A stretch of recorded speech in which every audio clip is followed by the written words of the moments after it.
প্রথম ভিডিও আপলোডের পরে বেশ অনেক কটা দিন লেগে গেল আপনাদের সামনে আসতে।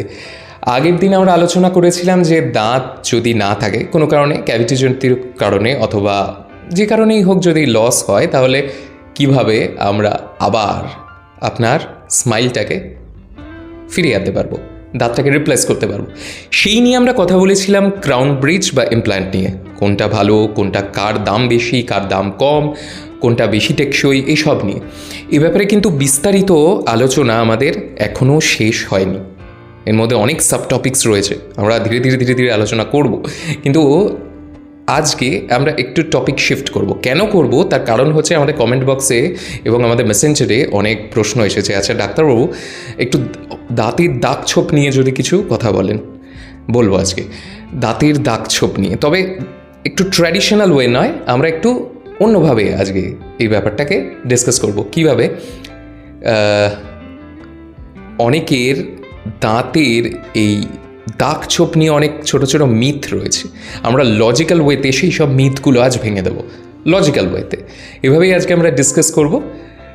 নমস্কার, আমি ডক্টর শুভায়ুতে, দাঁত যত্নের খুঁটিনাটি সিরিজে আজকের দ্বিতীয় ভিডিও। চলুন শুরু করা যাক। প্রথম মিথটা যে দাঁতের ছোপ সরানোর কি কোনো ঘরোয়া উপায় আছে? আমি বলি না, কোনো ঘরোয়া উপায় নেই।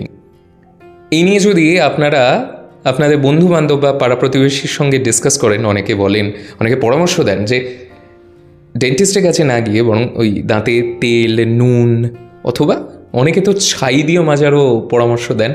অ্যাকচুয়ালিতে বলি কিন্তু এগুলো কিন্তু একদমই করতে যাবেন না, কারণ এগুলোর কিন্তু কোনো বৈজ্ঞানিক ভিত্তি নেই। কেন বলি? আমাদের দাঁতের দুটো অংশ, বাইরে যে অংশটা দেখতে পান সাদা অংশটা, সেটাকে বলে অ্যানাটমিক ক্রাউন, মানে এনামেল। আর ডেন্টিন বা সিমেন্টাম সেটা ভিতর অংশ থাকে, খুব সেন্সিটিভ বলেই মাড়ি কিন্তু ওটাকে প্রোটেক্ট করে রাখে। মাড়ির কাজ কি? মাড়ির অনেক কাজ আছে, তার মধ্যে একটা গুরুত্বপূর্ণ কাজ হলো এই যে সেন্সিটিভ অংশ, তাকে বাইরের জল, হাওয়া, মিষ্টি ইত্যাদি নানা রকম স্টিমুলাস থেকে প্রোটেক্ট করা, যাতে আপনার দাঁতের নার্ভটি কোনো কারণে খারাপ না হয়ে যায়।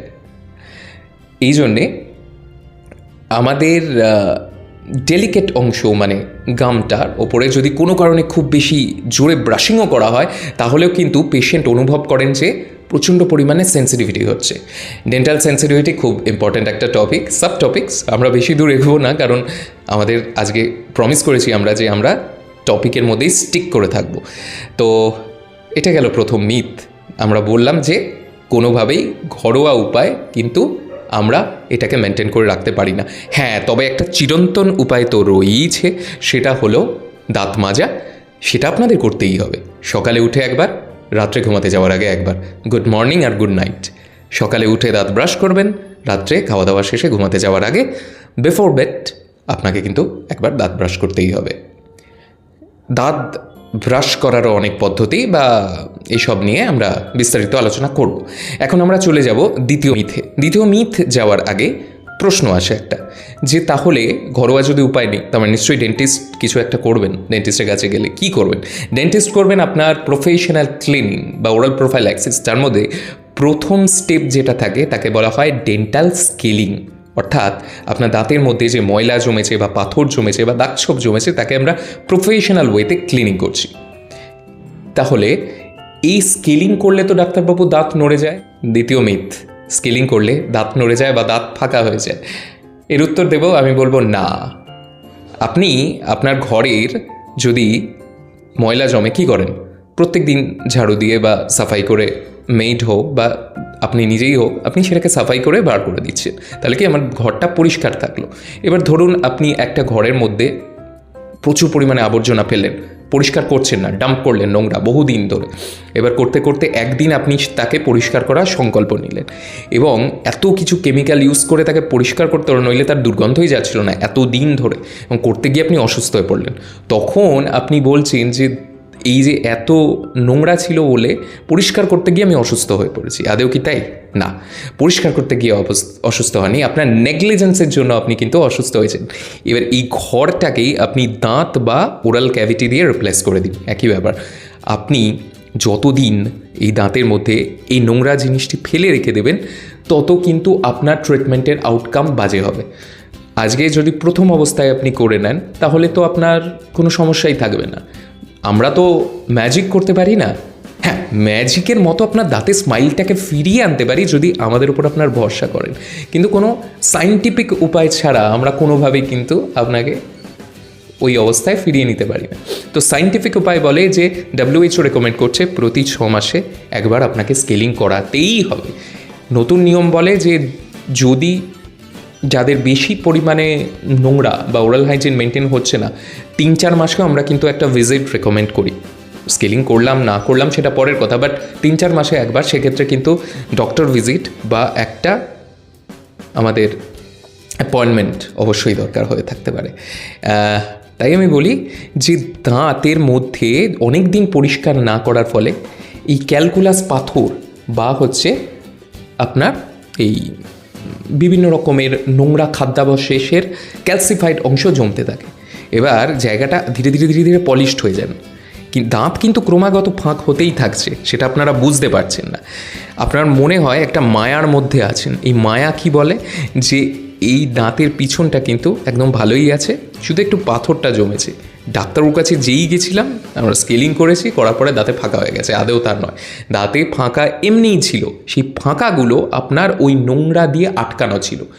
আমরা যদি মাঝখান থেকে সরাই সেই নোংরাগুলো তাহলে তো আপনি সেটা দেখতে পাবেনই। স্কেলিং করার ফলে আপনি বরং দেখতে পেলেন। এই মায়ার দুনিয়া থেকে মুক্ত হয়ে আপনি একটা অরিজিনালিটিতে এলেন, আপনি একটা সায়েন্টিফিক জায়গায় এলেন এবং আপনি চাক্ষুষ করলেন হার্শ রিয়ালিটিটা, যে কিভাবে আপনার দাঁতটা এতদিন ক্ষতিগ্রস্ত হয়েছে। স্কেলিং করার ফলে দাঁত নড়েও না, বরং আরও দাঁত শক্ত হয়। প্রাথমিকভাবে আপনার মনে হতে পারে দাঁতটা একটু নড়ে গেছে, তার কারণ এতদিন ধরে যে নড়বড়ে জিনিসটি ছিল, সে আপনার দাঁতকে যা নড়বড়ে করে রেখেছে সেই ক্যালকুলাস বা পাথর বা টার্টার সেগুলো বেরিয়ে গেছে। এবার ও সুস্থ হবে। কিভাবে সুস্থ হবে সে নিয়েও ভিডিও আছে, আমরা পরে এই অনুযায়ী কথা বলবো। রিহ্যাবিলিটেশন আমরা কিভাবে করব, দাঁতের যত্ন কিভাবে করব আফটার স্কেলিংয়ের পরে, স্কেলিংয়ের পরেও রুট প্লেনিং, কিউরাটেজ, এই সমস্ত অনেক অনেক সাবটপিক্স রয়েছে, আমরা আলোচনা করব। কিন্তু আজকে আমরা স্টিক করব মিথ নিয়ে, যে দাঁতের ছোপ পাথর এই নিয়ে বিভিন্ন মিথ নিয়ে। তাহলে ভার্ডিক্টটা এটাই যে না, দাঁত স্কেলিং করলে কোনোভাবেই কিন্তু দাঁত নড়ে যায় না বা দাঁতের কিন্তু কোনো রকম ক্ষতি হয় না। থার্ড মিথ যেটা হলো যে আমি তো প্রত্যেক দিন দাঁত ব্রাশ করছি, তাহলে আমাকে কেন স্কেলিং করাতে হবে? এইবার আসি আসল কথায়। আপনি নিশ্চয়ই ব্রাশ করছেন, ভালোভাবেই ব্রাশ করছেন, আমি ধরে নিলাম। তবু কি হয়, দাঁতের দুটো ছোট যে ফাঁক, মাইক্রোগ্যাপ, এখানের মধ্যে দাঁতের যে ব্রাশের ব্রেসেল ওখানে পৌঁছাতে পারছে না। যেই পৌঁছাতে পারছে না তখন কি হচ্ছে যে আপনার সমস্যাটা সৃষ্টি হচ্ছে। কি হচ্ছে, ওখানে দীর্ঘদিন ধরে ছোট ছোট ছোট ছোট করে জমতে থাকছে, আর বিন্দু বিন্দুতে সিন্ধু তৈরি হচ্ছে। এবার কি হচ্ছে, যেই অংশগুলো একসাথে অ্যাকুমুলেট হয়ে একদিনে নয় কিন্তু একটা নির্দিষ্ট সময় গিয়ে একটা সমস্যা সৃষ্টি করছে। আপনার দাঁত নড়িয়ে দিচ্ছে, কখনো আপনার দাঁতে দুর্গন্ধ সৃষ্টি করছে, পায়রিয়া সৃষ্টি করছে, দাঁত থেকে রক্ত পড়ছে, এ ধরনের বিভিন্ন রকম মাড়িজনিত সমস্যা সৃষ্টি করছে।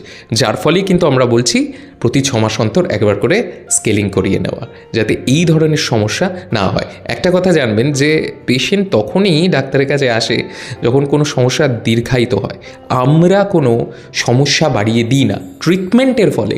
এই যুগে দাঁড়িয়ে এই চিন্তা একেবারেই রাখবেন না যে কোনো ট্রিটমেন্টের ফলে আপনার ক্ষতি হচ্ছে। ট্রিটমেন্ট আপনাকে হার্শ রিয়ালিটির সামনে দাঁড় করায় যে দেখুন আপনার দাঁতের এই দশা হয়েছে। আপনার বরং তখন প্রশ্ন করা উচিত, আচ্ছা ডাক্তারবাবু এটা তো আমি বুঝেছি, কিন্তু কিভাবে আমি সেটাকে এরপর থেকে মেনটেন করব বা কিভাবে দাঁতটিকে আমি বাঁচিয়ে রাখবো, রিহ্যাবিলিট করব কিভাবে, এই যে ফাঁকা হয়ে গেছে সেটাকে রিপ্লেস করব কিভাবে, তার পদ্ধতি আছে। এটা আপনার লজিক্যাল প্রশ্ন। এই প্রশ্নের উত্তরে আমরা বলি স্প্লিন্টিং করতে পারি, আমরা অনেক ক্ষেত্রে আমরা ক্রাউনিং করতে পারি, অথবা দাঁতে তার বেঁধে বিভিন্ন রকমভাবে আমরা কিন্তু তাকে রিপ্লেস করতে পারি কেস টু কেস। আমি কেস বেসিসেও কিন্তু আলোচনা করব।